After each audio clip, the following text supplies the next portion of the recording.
Hey, what's up, everybody? Paul's not here today, so I guess I have to do the introduction. Hey, y'all, there's no Paul. Hey, where's Paul? Paul is traveling right now. Is that him in the back? No, that's not Paul. We want to go where you're at. I don't know. I think Paul is an emergency job stop right now to make sure that everything is all good with something that he's got going on. So today what we're going to be talking about is no wrong way to start your business. There is never any perfect time, right? I always like to try and relate it to having kids. When are you ready to have kids? You're not until they just pop out, and then you just got to roll with the punches. We got a couple of guests here today. We're actually over near Detroit right now at a training. So we got Dave Darden from CFI. We have, you go by Joe or Joey? Either one. Joey Zago. Joey Zago from the Carpet Guys. As you can see, Zago doesn't matter, right? It's all the same. Tomato. And then we got people hiding back here too. We got Angel. Y'all gotta get in here too and come introduce yourselves. Angel, I'm an installer from South Haven, Court area, a small town. A lot of work in Grand Rapids, mostly freelance. I'm happy to be here. I'm happy to listen, learn. What are you going to be doing? I want to be a certified Teaching a trainer. class. Teaching a 5-week class. He's here Learning to learn. learning to teach. Learning to teach. So you know when. We got Jimmy back here. Jimmy Salisbury from Westfield, Indiana. For installation. So we got a lot of people on here today. So Crystal sends Crystal's over here, but no, we don't care about her today. They see me too much. they do see you too much. You've been on a few of them already. So when you're starting your business, like when Jose and I started in 2010, it was actually a horrible time because it was the month that my first kid was born, and it was like basically starting off with nothing and trying to pick up pieces and figure things out as we went. So as you can see, we're 12, 13 years deep now. We've got some roots in the industry and trying to just build everything up, but it wasn't always this easy. A lot of the times Paul is jumping on. A lot of the times you just have to, that's what you have to do. And like I said, it's like having a kid. You go in and think that it's going to be one way, and then the kid proves to you that what you thought is not how things are going to go, and then you just pick things up and move along. So, hey Paul, how's it going? What's up, guys? Hey, I had to do the introduction since you weren't here. He didn't do it very well. My man, coming through the clutch. Trying. So we got a few people over here. I think it's familiar faces. Yep. So I was just saying how we started in 2010, around when my first kid was going to be born, and there's really never a perfect time to start a business. And you're just learning as you go, just like when you have a kid, right? It's figure things out. That's all you can do. Most times businesses are started, entrepreneurs leave whether working out of necessity than out of want, right? No one ever wakes up in the morning and says, I want to be responsible for 10, 15, 20, 1,000 people. I don't think anybody ever wakes up saying that. It's the passion for what you do, and maybe your values don't meet the people you're working with or working for, so that's what leads you down your own path of entrepreneurship. And was I ever ready? No. Do I ever think I'd be ready to take the next step? Inside, no, right? But you have to do it. You got to take that leap of faith. You got to. You're gonna regret not ever trying if that isn't the back of your mind. And you guys can hear it from me all day. I'm pretty sure you've heard it from me before. But so we got guests on today, so they can give a little insight on who, what, when, and why they started their business. So. Yeah, it's hard to hear you, so we're gonna have to switch spots. That's fine. Joe, you go. Joe, you go first. You do got a great story. I'm actually gonna move out of the way too, because I'm gonna go share this to some Facebook pages. Nice story. I was a train wreck. Say, man, How far do you want me to go back? Way back. Well, I still remember the address of the Macomb County Youth Home, 380 North Rose Road, Mount Clemens, Michigan. That's the juvenile detention center. I lived there for most of my teenage years. My parents were school teachers. My dad taught accounting and my mom taught visually impaired students. And I went when I got into public school where they were teaching, I got kicked out of every class. And, I had to be the attention grabber. And for whatever reason, I never felt that I was good enough to fit in, so I wanted to stand out somehow so that people would like me. And I was very oppositional. Somebody told me to do this, I would do the opposite. I was very anti-authority. Didn't like listening to anybody who told me what to do. And those things that were once upon a time really bad things were actually became lifesavers sometime down the road. When I eventually got out of school, I saw an ad in the paper for shampooing carpets for $400 a week. And I was living in my aunt's basement, and she said, "You gotta have a job if you're gonna live here, son." So I saw Jack's Car Wash and shampooing carpets. And Jack's Car Wash, I figured that would be the best job because I could get paid cash. I wouldn't have to claim it on any sort of taxes. I could meet pretty girls and get free car washes. I'd probably pocket a few tips. What school did you go to? What's that? What school? Sterling Heights High School until I got kicked out. Really? Yeah, What year? Should have been 93. I got ninth grade. That's as far as I You're finished. young. I only finished ninth. I didn't graduate. I got a GED. I got a good enough diploma. Good enough? Hey, I got one of those. And that was only because I was on probation. I had to get a GED, show the probation officer I was doing something with my life. And that was the extent of my community college as well. Was every time I was in trouble, I went to community college. Oh, he's in college. He should really, the judge would feel sorry for him because my parents were teachers. Anyway, the job at Jack's Car Wash was closed. It wasn't available, so I got a job shampooing carpets. And it was a blind ad, not shampooing carpets actually. It was selling Kirby vacuum cleaners door to door. And they said if you could shampoo a room of carpet, and if you shampooed 5 carpets, 1 out of 5 people would want to buy the thing off you because it's so good. And then if you sell it, you make commission. And you get the $400 a week or the commission of $250, whichever is greater of the two. So if you sell 1 in a week, you make $400. If you sell 2 in a week, you make $500 because it exceeds the 400. So it was whichever was greater was sort of thing. And so I brought that home and I told my aunt my job. And she said, "I thought you were going to go work at the car wash." And she goes, "You should go work at the car wash, Joe." And I said, "It wasn't available." "Well, how about the Chi-Chi's restaurant?" I said, "They fired me. I can't go back there." "Oh, I thought you just quit." No. And so I said, "Well, so what's this job again?" And I said, "Well, it's shampooing carpets, but it's really for Kirby vacuum." She goes, "What? My nephew's going to be selling vacuum cleaners? You can't make money selling vacuum cleaners. What's your dad going to think of you?" And I just told my dad about it. My dad says, "My son's not going to sell vacuum cleaners. You can't make money selling vacuum cleaners." And so I was going to quit, but everyone telling me that I couldn't do it, that oppositional behavior that I had that was just, I just wanted to rebel against what they said I couldn't do. And so I never had any sales experience. I had no people skills whatsoever. I just worked stupid basic jobs that just were no-brainer jobs. And I watched some people that I didn't think were very sharp or bright. I thought I was a lot slicker than they were, making $700, $800, $1,000 in a week. And I was like, man, that idiot can make $700 or $1,000 a week. I was 19. I said, I could do better than that. And so I eventually learned how to communicate with customers, how to overcome objections, how to close sales. And I became a pretty darn good salesperson selling vacuum cleaners door to door. It was a hard sale though, because it was a $1,500 vacuum cleaner that we were selling to somebody. Typically a wife at home by herself while her husband is at work, and she wasn't expecting us. We were knocking on their door, giving her a bottle of Tide to take a look at my cleaning products. And that's how we got it. That's how I learned how to knock on doors also. And I became a rejection specialist, because I'd have to knock on 50 doors before I'd get into one house. So it gave me thick skin. So all these little things in my younger life eventually became blessings, despite how much I hated them at the time. Fast forward, after selling vacuums for several years, I didn't know anything about carpet, but I knew what destroyed carpet was: the sand and the grit and all that other stuff that got to the base of it. And so when I saw an Empire commercial on TV, I said, "Hey, I remember that commercial from Chicago, and I used to stay out there." And so I said, "That's a good company."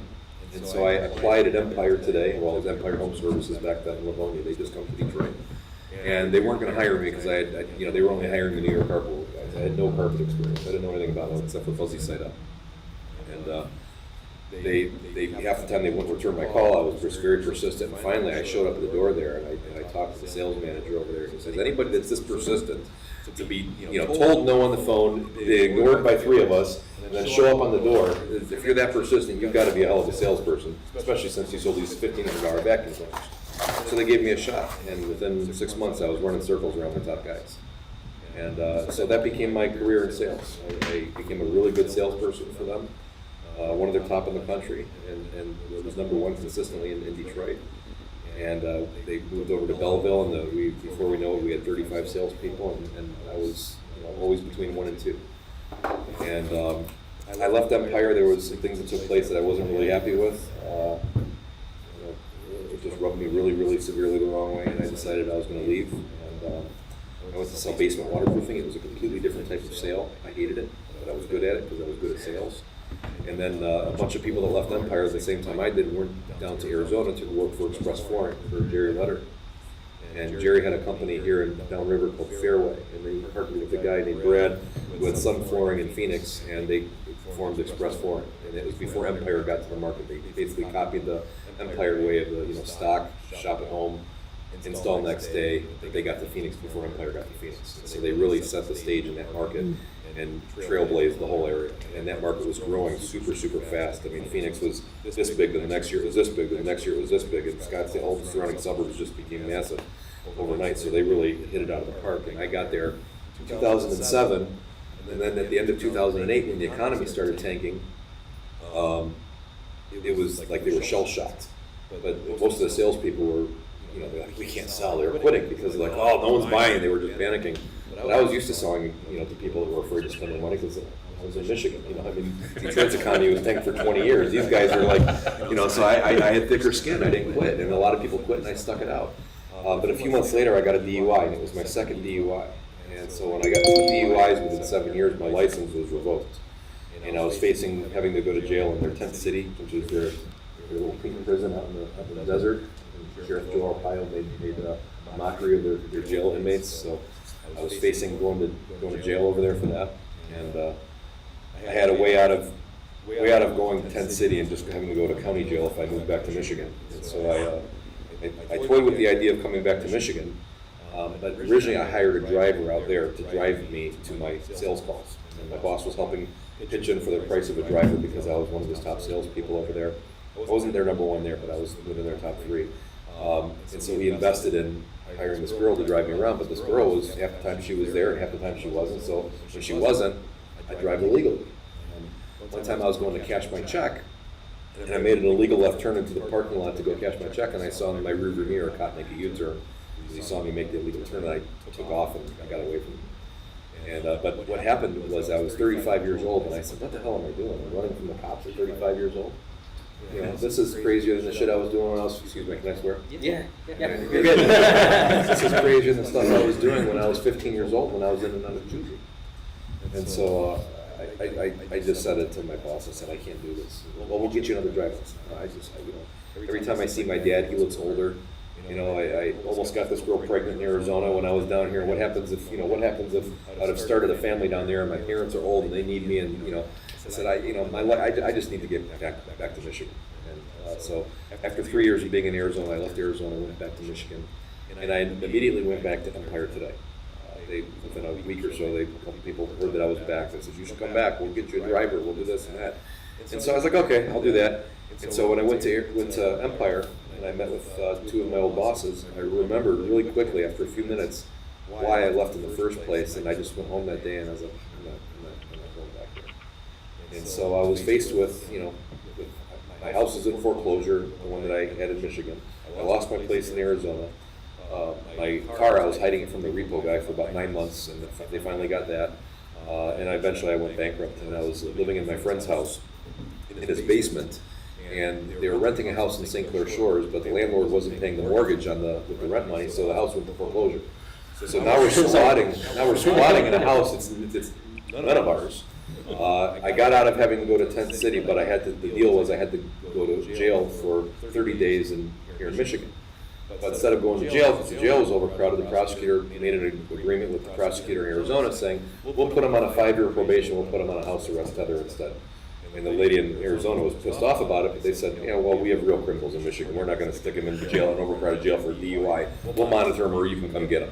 So they said, okay, he can do it, the tether. And so I was on a house arrest tether. I couldn't leave the house from 9 o'clock at night till 7 in the morning. So we started throwing after-hours parties in the basement of this house. We'd hire a DJ. We'd buy a bunch of liquor. We'd charge people $10 a head to come in. It was 3 o'clock in the morning when it would start. By that time, people are already wasted, and if they're not wasted, they're doing drugs. They're not spending the liquor money anyways. And so we figured, okay, if we spend $500 on liquor and we get 100 people in the house, we're going to walk away with at least $300 or $400 a piece between me and one of the roommates. And that's what we did. We did it 3 days a week, and we ran an illegal club out of this house that wasn't even ours. And the gas got shut off, so we put a bunch of space heaters in there, but thank God we had electricity, so the DJ equipment worked. There's entrepreneur and then there's you. Right? And so this is, I'm just giving How you many businesses did you have? just giving you the background story. So I didn't want to go work to fire. I'm just going to share with you, that's just being very truthful with, the good, the bad, the ugly. Transparency is phenomenal. The ugly part about it was I was an alcoholic. I drank every day. I drank every day for a lot of years. I didn't drink because I was lonely or depressed. I didn't drink when I was by myself. I drank because I wanted to have a good time. But I did it every day. I was in the nightclub business as well. I was a promoter, and I was a good promoter. And so part of being a good promoter is you're at the clubs making friends with people and promoting your next party. And so I did that every single day for a lot of years in Arizona, in Chicago, here, and in Miami. And so that's what I did. And so I was still throwing these parties in this house.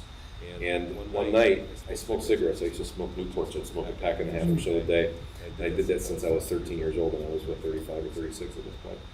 And I ran out of cigarettes. It was about 1 o'clock, 1:30 in the morning, and I was drunk. I wasn't supposed to be drinking, but the tether didn't test if I was drunk. It just tested if I was in a location. And so I asked people to go to the 7-Eleven 2 miles up the street to go give me a pack of smoke, so nobody would. I'm like, what? Come on, I'm having this great big party. No, I'm too messed up to drive, man. What are you, crazy? I'm like, come on, dude, it's a mile away. I'm trying to talk these people into drunk driving because I thought it was normal, And I was getting angry, and finally I got out of drunken frustration. I ripped the tether off my ankle, and I threw it on the table. I'm like, dude, you're crazy. You're going to go to jail. I said, I don't care, man. Those were my words. I said the other words, but I won't say it on here.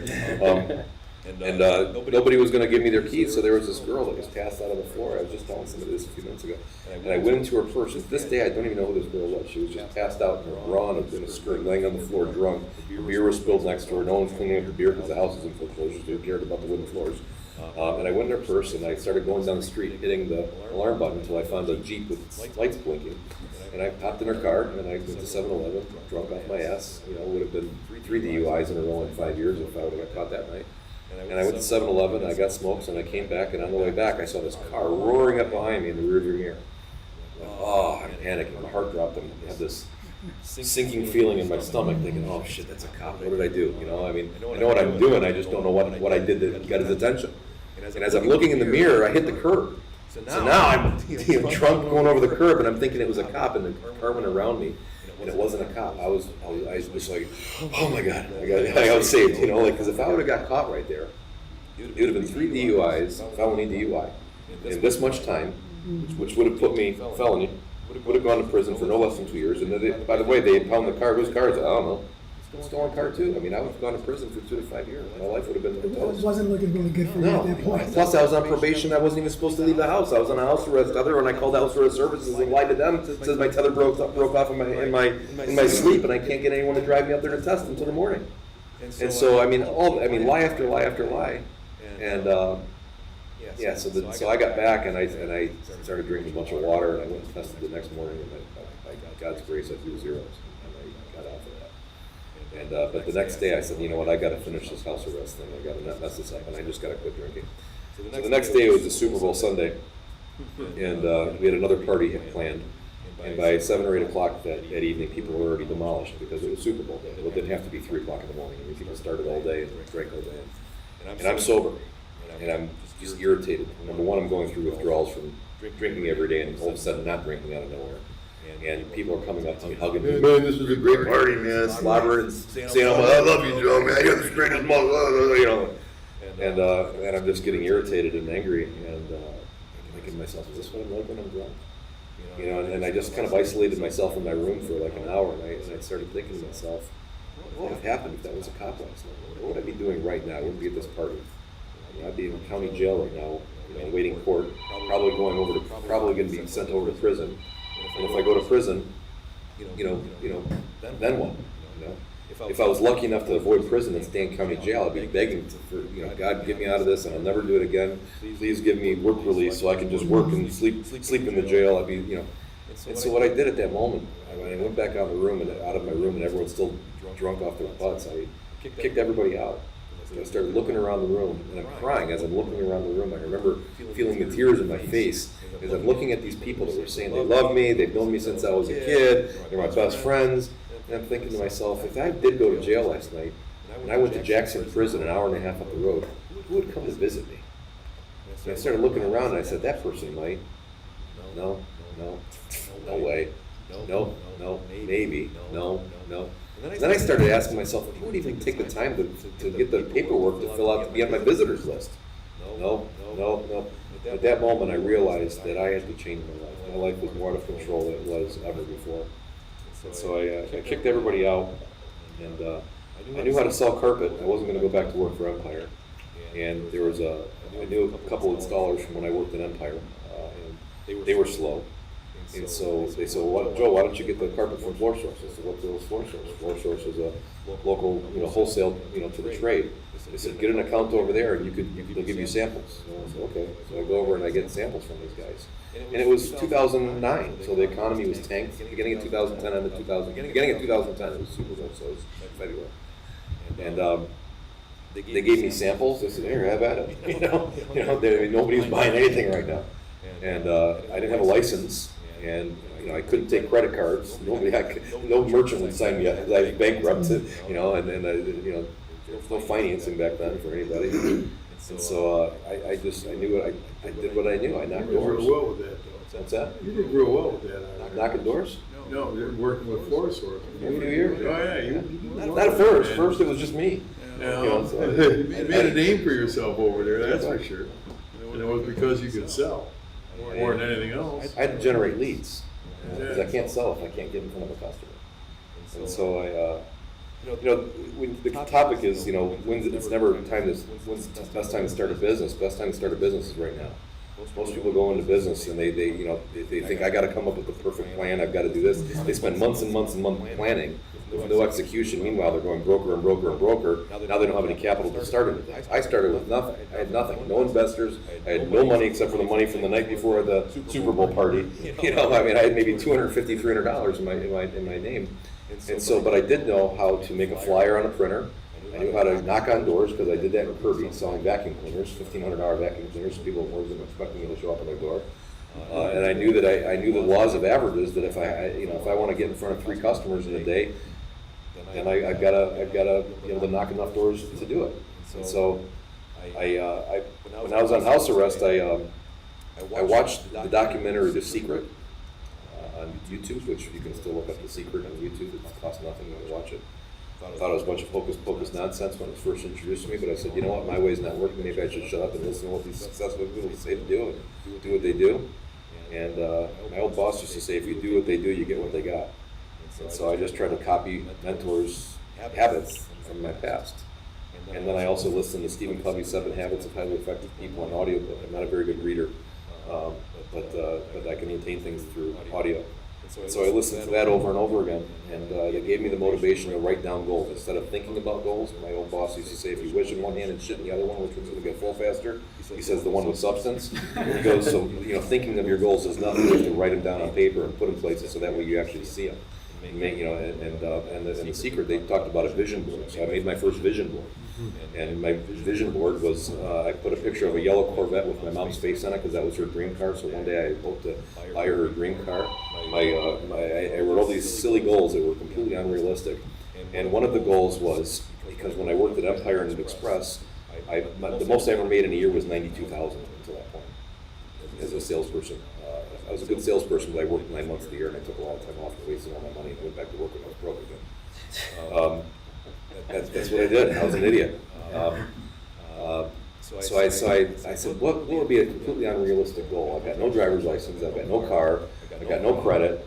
There's not a single credit card that will ever sign me up, except for my Free Spirit MasterCard that I had from Barclay Bank out of the UK, because after my bankruptcy, they didn't catch it, so I still had that $600 credit line. And that's all I had. And I said, well, I'd like to figure out a way to make $100,000 in a year. So that was the big goal. How do I make $100,000 a year? I don't know how I'm going to figure that out. And then I started working backwards. And I said, if I can get in front of 3 customers a day, 3 leads a day, I'd sell 2 out of the 3. And from April until the end of the year, I can sell $300,000 if I can get in front of 3 customers a day. And I said, okay, so 3 leads a day equals $300K. By that time, I had a girlfriend. We moved out of the foreclosed house, and I moved into her condo that she was renting, so an apartment. And she was irritated with me because I put these yellow sticky notes all over the place, on a milk jug, next to the toothbrush, on her alarm clock, on her rearview mirror in her car. Every place I could put said 3 leads a day equals $300K, and I stared at it all day long. Everywhere I went, I couldn't miss it. And I figured 3 leads a day, $300K. If I could sell $300,000, a third of the money would go to the labor, a third of the money would go to the materials, and a third of the money would be profit, which would I keep. So if I could sell $300,000 by the end of the year, I'll make $100K. And then so, I just kept on working. I just knocked on 100 doors a day, because if I knocked on 100 doors a day, 30 or 40 of them would be home. 1 out of every 10 of them would have ugly carpet, because carpets, looks good for a year, looks okay for the second year, looks kind of okay for the third year. By the 7th and 8th year, it looks like shit. So I figured if I knock enough doors, I'm gonna, come across enough people to have ugly carpet in their family room. And so that's what I did. And before you knew it, the girl I was dating started driving me around. I convinced her to be my chauffeur, so I ran out of doors to knock in St. Clair Shores. And I started using my promoter skills from when I was a nightclub promoter on MySpace and Facebook, and Instagram wasn't really out there at that point. I just started, but I was using social media and stuff. MySpace, yeah. Tom, thanks, Tom. Top 8?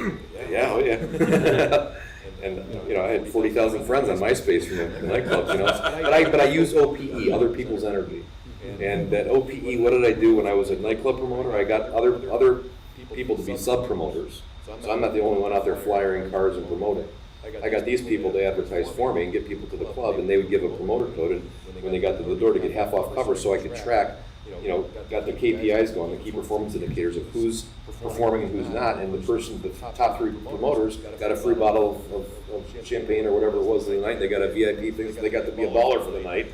And so I had 10 little sub-promoters making my party good, and they did the energy 10 times what I could do. I learned how to motivate other people. And that was a blessing also, because when I started my business, I couldn't scale anything until I was able to get other people to do a lot of that. I'm the power of one, but if I can get 50 or 100 people to do stuff, then it's great. So anyways, my girlfriend was driving me around, and I paid all of her bills first with what we made, and then everything else after that we split. And that first year, around November, middle of November, right around Thanksgiving, I decided I was going to count the money.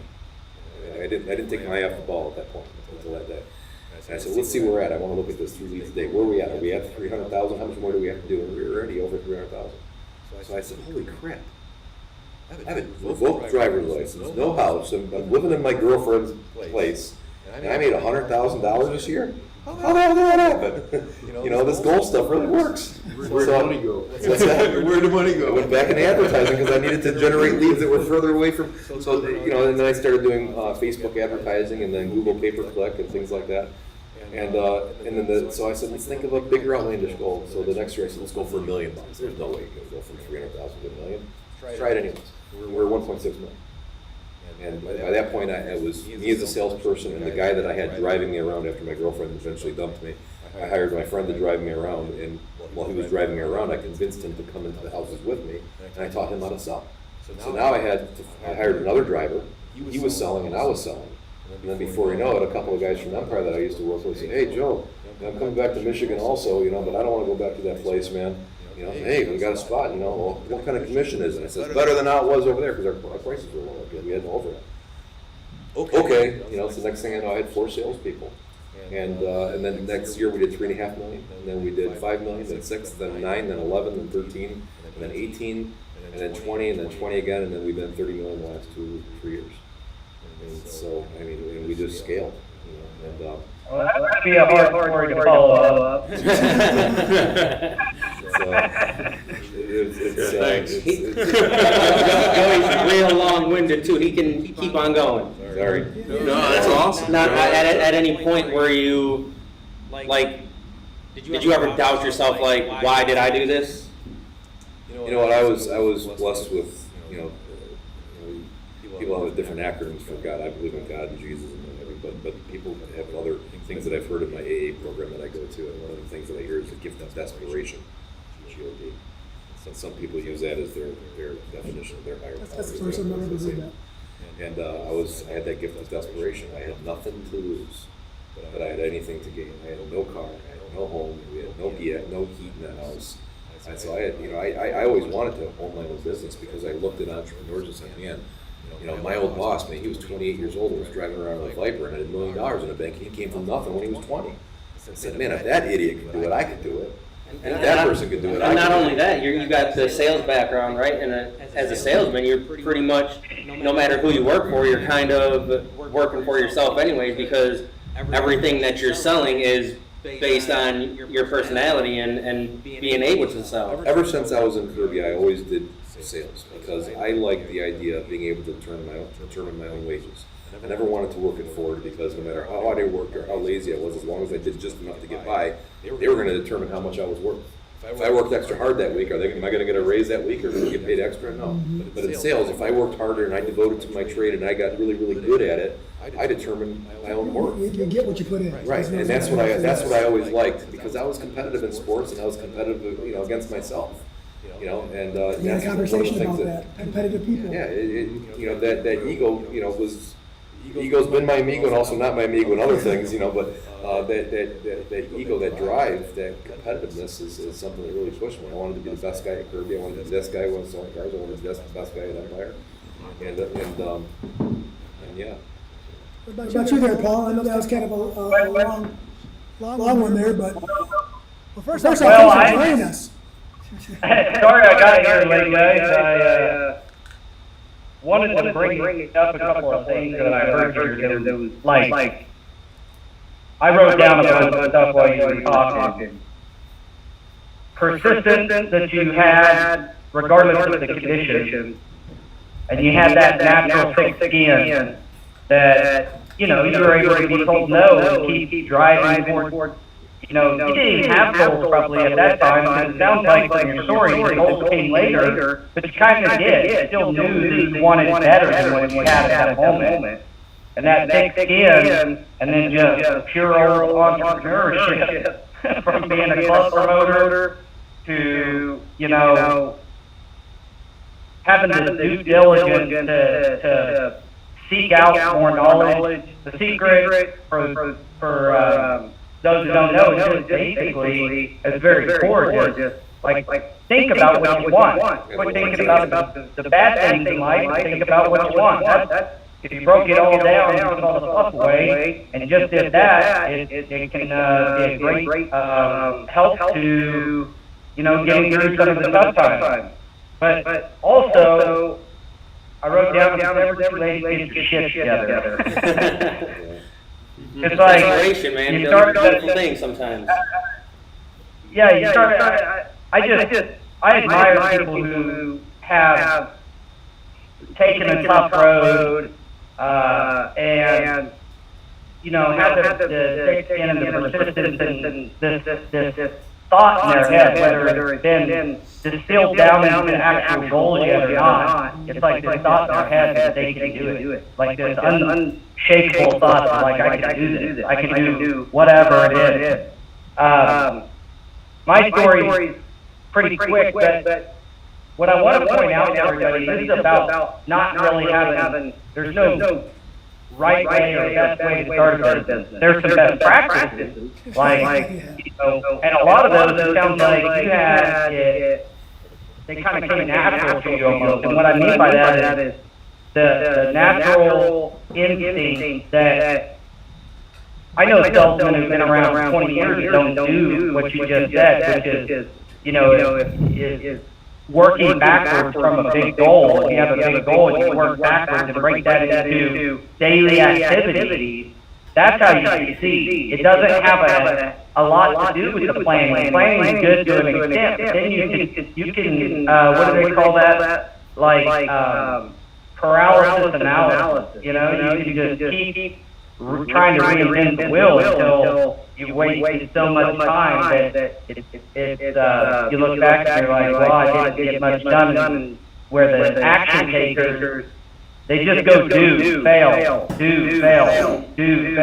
and learn from that. I heard a good analogy once that, when we are blown away at how precise these missiles can be that the defense departments have.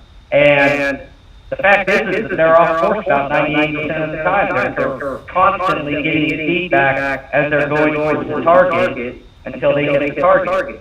It's actually the failure of it that creates the precision and success. And so, while there may not be a perfect moment or a perfect time to start a business, having the gumption to do it at first, and then the natural instincts you have to work backwards from a goal and create daily activities that serve that goal. I mean, I know businessmen, like I said, that have been doing it 20 years ago, approach life that way. So kudos. It wasn't natural. It was definitely something that I learned from those two.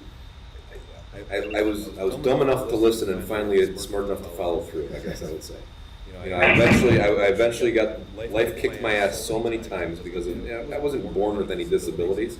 I was born with a mental disability because I'm hard-headed, and I didn't listen to people. And finally, those disabilities that were self-inflicted, eventually made me finally surrender and say, you know what, maybe I should just shut up and listen to what these people that are doing it the right way. Maybe I should just copy what they're doing. And so the two things that were really brought to me was that movie, The Secret, and watching that over and over and over again. And then listen to Stephen Covey's 7 Habits of Highly Effective People, because that wasn't my natural way of doing it. I learned that. I didn't invent that. Somebody trained it to me by listening to that audiobook. And one of the first ones it is start with the end in mind. And in that audiobook that I've listened to for several years, I remember very clearly, it says, close your eyes and picture your funeral. Picture your funeral. You're dead in a box. All your friends are coming up, your family's coming up, and they're saying their prayers, and you can hear them in the distance, talking about you and memories they had with you. What do you want them saying about you? How did you impact their life? What did you do in this life? What do you want them saying about you? What do you hope that they can say about you? Okay, so that's your morbid, but that's your end. On earth at least, that's your end. And so what do you want to accomplish at the end of that period of time? And what kind of outlandish goal is it? I mean, is your goal to help people? Is your goal to be successful financially? Is your goal to create something or whatever it may be? Is your goal to change the way somebody on earth does something? What's your life goal? How did you what did you do in this world that made a difference? And, what do you want them saying about you at your funeral? Now, when you're there, how do you work backwards? If you're driving through the night from Detroit to Miami, you can only see 150 feet ahead of you. But when you get 100 feet up, you can see another 150 feet ahead of you. When you're 100 feet up, you can see another 150 feet ahead of you. So if you look at this road map from Detroit to Miami, you know that it's a 25-hour drive. The halfway point's going to be Atlanta. Halfway between Atlanta and there is going to be Columbus. Halfway between, so you have checkpoints along the way. So you know where the end is. Now you work backwards to find the most direct route. So that's just something that and that's kind of like where the podcast came from and why the name is The Huddle, right? Because Paul's a huge football fan, so we're related to sports. And it's kind of like what you said, as a football player, you're looking at that next first down. So sometimes you get knocked back, but what are you going to do to get that next first down? And it's just, that's... I love how it relates to sports. Babe Ruth was the strikeout king. People didn't look at him as the strikeout king. Right. He was the home run king until 74, and Hank Aaron finally passed him, right? But up until way after that, he struck out more than any batter in the history of baseball. Anytime you asked him what he was thinking about hitting home runs. And Michael Jordan missed more free throws, more jump shots, more layups, more. He failed over and over and over and over and over again, but he wasn't afraid to try. And like the launch, when we were talking about the missiles, I mean, you got to launch. If you sit there on the launching pad thinking, okay, I got to figure this, no, F that, launch. And adjust as you go. That would be my. It's never gonna be I've watched perfect, so many right? people try to plan their way, and then before you know it, they're broke and they can't start. Here's the thing, Yeah. for me, it was, I didn't have a job. Nobody had hired me. Right, so I needed to create my own business. That's the way it was. It wasn't to talk about the right time to do it. The right time to do it was the fact that I didn't have a job. And much like yourself, man, I had the application to the Ford stamping plant on the counter, half filled out. All I had to do was pass a drug test, which was a formality. It wasn't an issue for me. But I kept staring at this. And my wife's looking at me. She's like, hey, how are we gonna make the house payment? She's probably a little nervous, and it's just, but she's the one who said it. She goes, why don't you try doing this on your own? What do you mean? Doing this on your own? And so that's how it started for me. And you're talking about, mine was filter clean. I can smoke that in a comparison test. Those canister vacuums. I work for Filter Creek, $10 an hour. and I was doing that while I was laying carpet during the day. And then I gave up on that because I was a terrible salesman. Absolutely horrific salesman. As it turns out, I can sell myself, not a problem, right? And then I went, I bartended while I worked, and that bartending, as it turns out, you learn how to sell things when you bartend, right? Should have done it the other reverse order.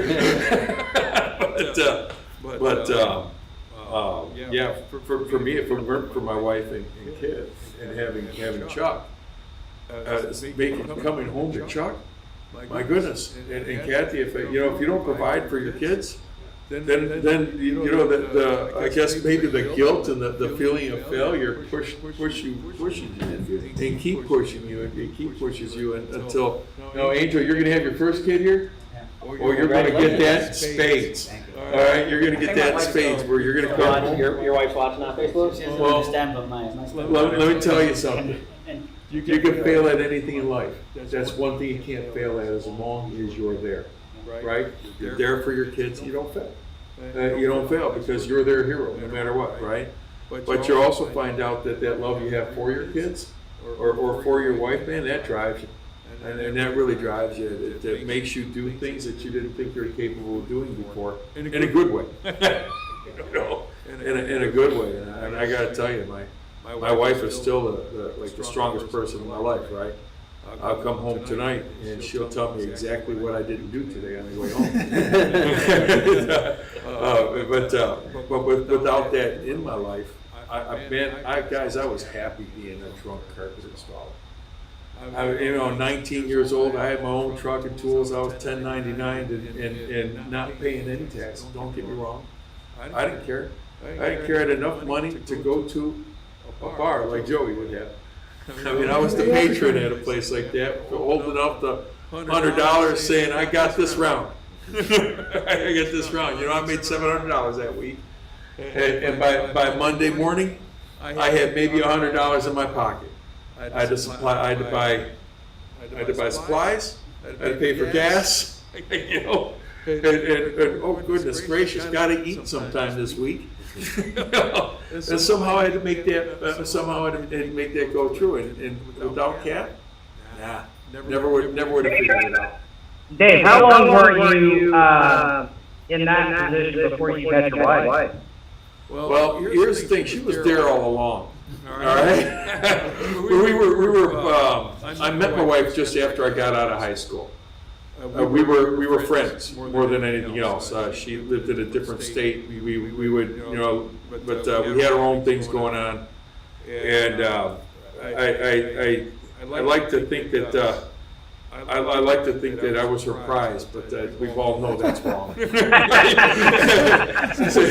What it was we were two kids trying to figure our way out, right? We were trying to figure our way. We helped each other grow up, and at the end of the day, by having Chuck, and she had Chuck, my goodness, we got married. She was still 19 years old, I think. No, she just turned 20 when we got married. So we were really young, and we made a lot of mistakes together. and then along comes Chuck. So now, mind you, she's the mom. She grows up in a hurry. All right, What we me, usually do. I'm playing softball on 17th and 17, 6 nights a week. Disappearing for the weekend to Colorado to play in a tournament, you know, and I'm having a time of my life. And she's raising Chuck pretty much by herself. And she threw a fit. You know, she threw a fit, and it got to me. It got to me one night, and I came home. I came home from working. And we had, me and my little brother, and you guys all hear me tell stories about my little brother. But we've been working together, and we had a few. I show up at home, she cooked. You know, she cooked, and I'd eaten. You know? And so what do I don't need that. I don't need to eat. I don't need to eat. So my wife is 5'3". She took that hamburger and she made it a sloppy Joe in my mouth. And you know what I did? I stood there and I took it. Took it. She smashed that thing up in my mouth. But it actually scared me because I got so mad. I got so mad at her that I'm thinking things that aren't right for a husband to think, right? And so what do? I leave for the night. I go to the gym and shot some hoops. But when I do that, I'm thinking. You know, you're thinking by yourself. You're going, what an idiot. So I talked to my dad. And my dad, by the way, I had a great parents. Talked to my dad, and I tell my dad, I says, you know, I'm leaving. And my dad tells me, you know what he says? You should leave her. No, I said, you should. You obviously don't love her. Well, no, I didn't say that. I didn't say I didn't love her. I said, I'm leaving her because she don't love me. I says, well, does she know you love her? I'm going, gosh darn it, Dad. You know, why you have to do that to me? You have to make me think that I'm wrong, right? You know what? I was wrong. But if it weren't for conversations like that, and there's always been people, God puts people in your way, right? He puts people in your way as you're making all your bad decisions. Don't get me wrong, half the time you still make them, but they're still there, right? They're still there, the people that they put in the way. And so for me, yeah, geez, oh Pete, I wasn't a hireable person at all. When you talk about that, I mean, I'm granted really good with my hands, but I was the clubhouse lawyer. You know, the clubhouse lawyer is a guy that nobody really wants working for. He's a necessity as an installer because you need to have good installers, but you don't really want that guy because that guy's the idiot that tells you everything you sold is wrong. And so it took me a second to catch on. It really did. And thank goodness I did, you know, because like I said, I've got a mortgage to pay and no job, and then I started doing it on my own, and it worked out for me, right? And now I no longer run a company, but you know, I did end up with CFI, and I got to tell you, telling that story, and you look at these installers, and they're all walking the same path. We all have the same issues in life, right? You look at the salespeople; they all have the same issues. When you get to talk to the salespeople, you know it because we all live in the same lives together. We're all living in the same community. We're all living and the thing about it is we help each other grow, right? And for instance, your story helps, right? Your story, when you and I talk, your story, when we share our stories, they help each other grow, and that's how we do it as people. And when you grow as people, what happens? Your business starts growing. Because you're growing as a person, and you handle situations better, and you handle the little things in life just a little bit differently because of the relationships you make, and because you learn how to deal with them as you grow. So the right time to do something is get out the boat and see how it works. You know, if it doesn't when it feels right, I think, right? What's that? No. Well, I was just saying when it feels right. Yeah, Never like- feels right. yeah, Just jump out and do it. yeah. That's just it, Paul. You say you're right when you say it when it feels right. It's never going to feel right if you wait. If you wait, what I like to tell people is I'm the installer that walked through an open door. The doors were open, I recognized them, I walked through that. Ended up with this great company, right? But I did that not because it never felt right. Don't get me wrong. We were going out of business more than we were in business.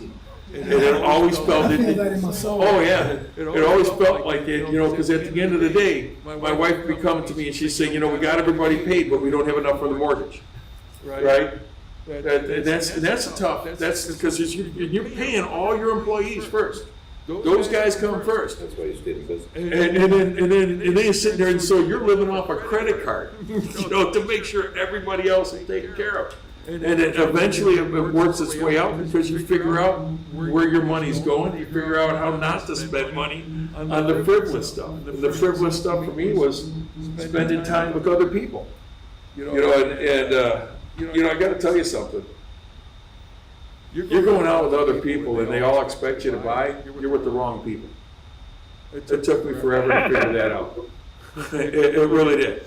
We go out to the bar after softball, and I'd be paying for 3 rounds, and I come home the next day, and when I say I could come home the next day by 4 o'clock in the morning, I'm showing up at home from the bar after softball, right? My wife's getting up to go to work, and here I am, I'm showing up, and that's always a problem as well. You don't want to be that guy.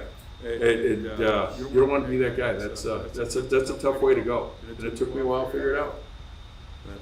I think especially as installers, right? Because you look at the industry and especially being in the industry for this long, we're looked kind of down upon as installers because we are riddled with people that are alcoholics and drug addicts and stuff like that, and those are the type of guys that do end up starting their own business, not because they know what they're doing, but because out of necessity, right? No one else is going to hire them, so that's what they do. But those are also the types of people that never learn from any of their mistakes. They're always going to be working for that beer at the end of the day, or for whatever they're addicted to. And that's the thing, is the people that are listening to this because they're looking for that outlet. They're looking for that story where I was an alcoholic and I realized that something had to change. My wife stuffed my mouth full of hamburger, and you had to reflect on that by yourself, and then you talk to your dad and realize that, man, this is my fault. It's like, what am I going to do to change? And unless you make that realization, you're always going to be in the same spot. But the fact of the matter is that you started from somewhere, and you're at where you're at now because of learning from all of your mistakes and all your failures. And I think that, like, if I had this 10 years ago, and if I could have listened to your story 10 years ago, or Dave's story 10 years ago, or even our story 10 years ago, and knowing that you have to fail, you have to put yourself out there and be willing to fail in order to grow, I think we would have been a lot further along right now. Yeah, a lot of it, in my experience. Angel has something to say too. Go ahead, Paul. No, I was just going to say, a lot of it in my experience is when I say that, like, when it feels right, we all get that, idea about starting your business. And it's not procrastinating in that moment. They did it out of necessity. In my case, we got, I made pretty good money as an employee installer and then jobs on the side at the company I worked with. And worked for at the time, was getting ready to get bought out like a third or fourth time, and I just decided that if this is going to be the way it is, I'll just start my own. And being one of the PMs, went started our own thing. And, talk about your wife and how family plays into it. My wife, was a stay-at-home mom, and out of necessity, she didn't really work because of some health conditions, but I made like almost $50K that last year, and I go to my wife like, hey, I'm going to start this business. I know we only got $1,500, but I'd like to buy a fax machine, and we're going to start this thing. We're gonna make millions of dollars, right? The fact is if I wouldn't jump or launched or whatever you want to say, it never would have happened. And I could have talked myself out of that real quick, but out of the support from my wife, and the gumption to just give it a shot, we started a business that grew rapidly, and I bought my partner out in 03, and the rest is history.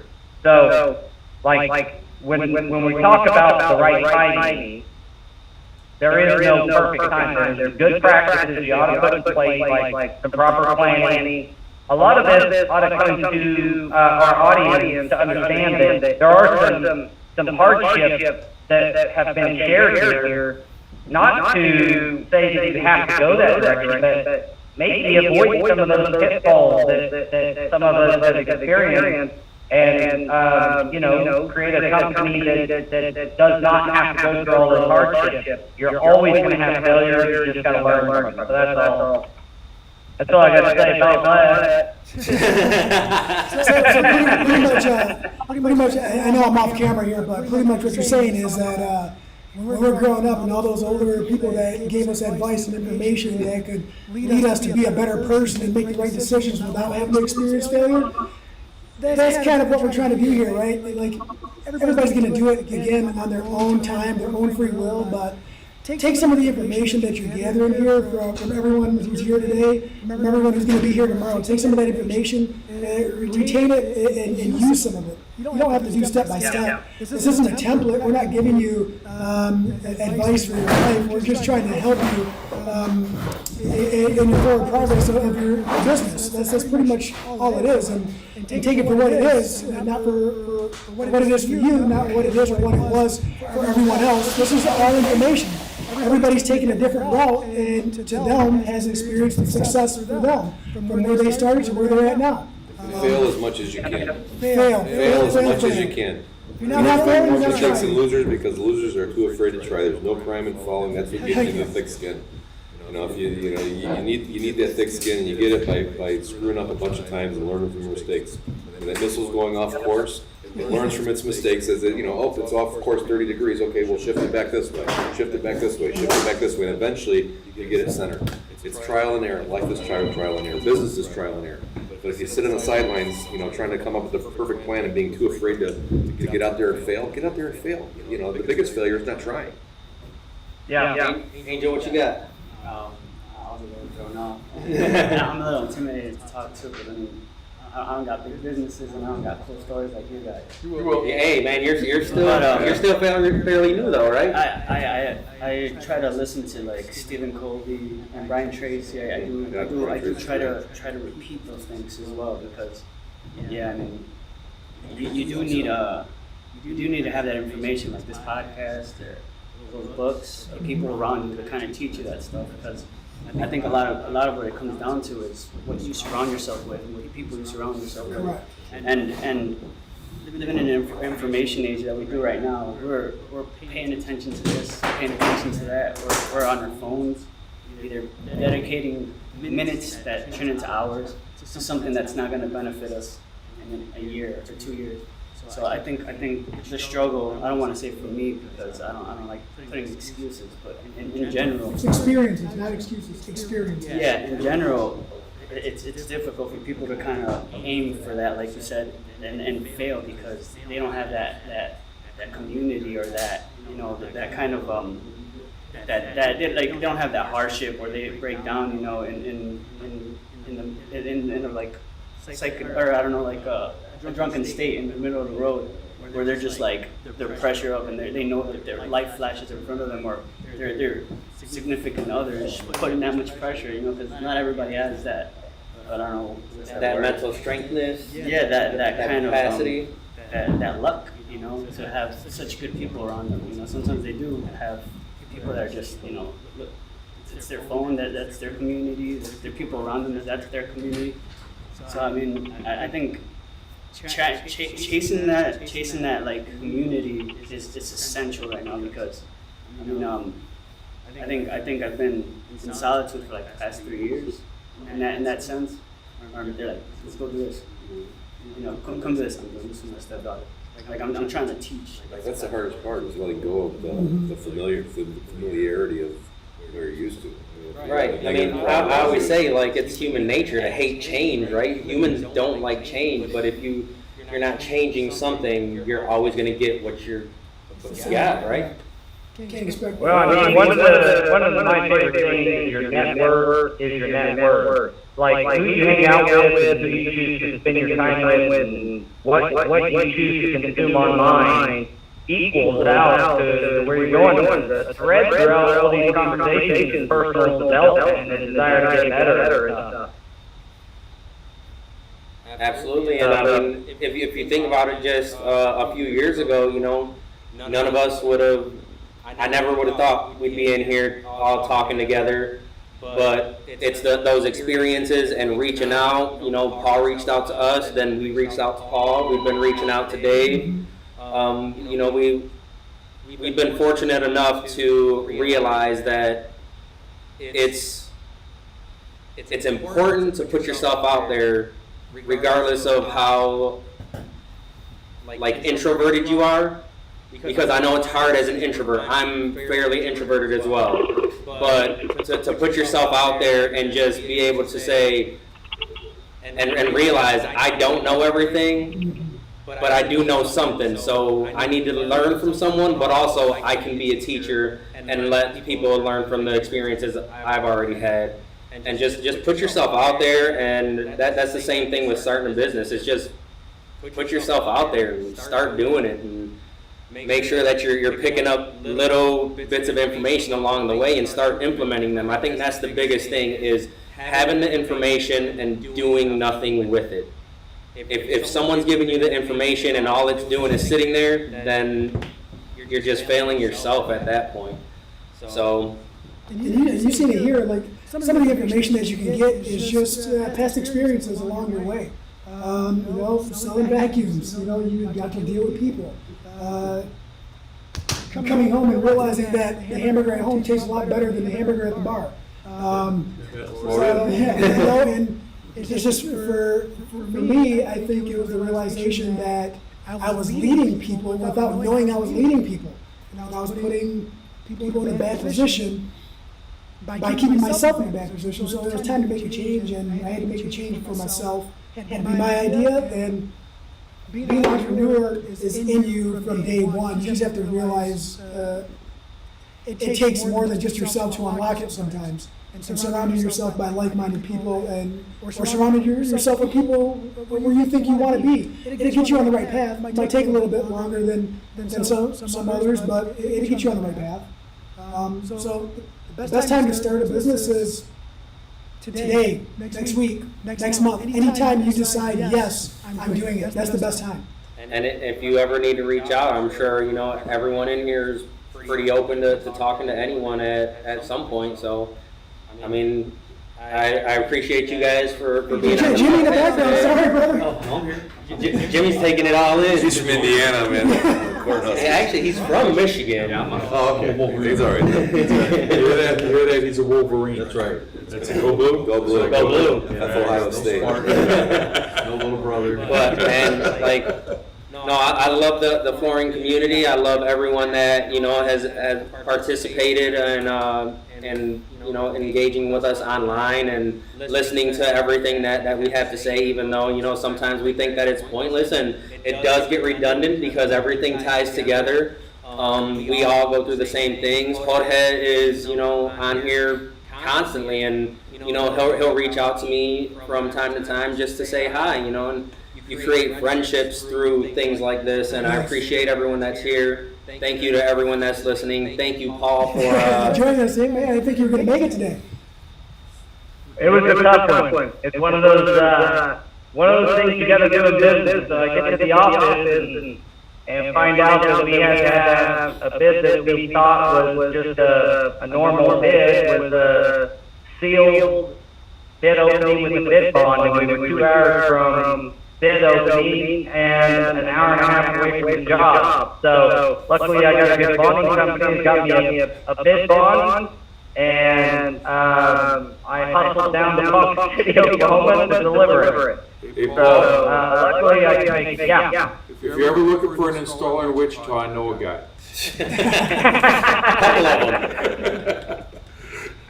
Yeah, I think it's, let's see, how would we say?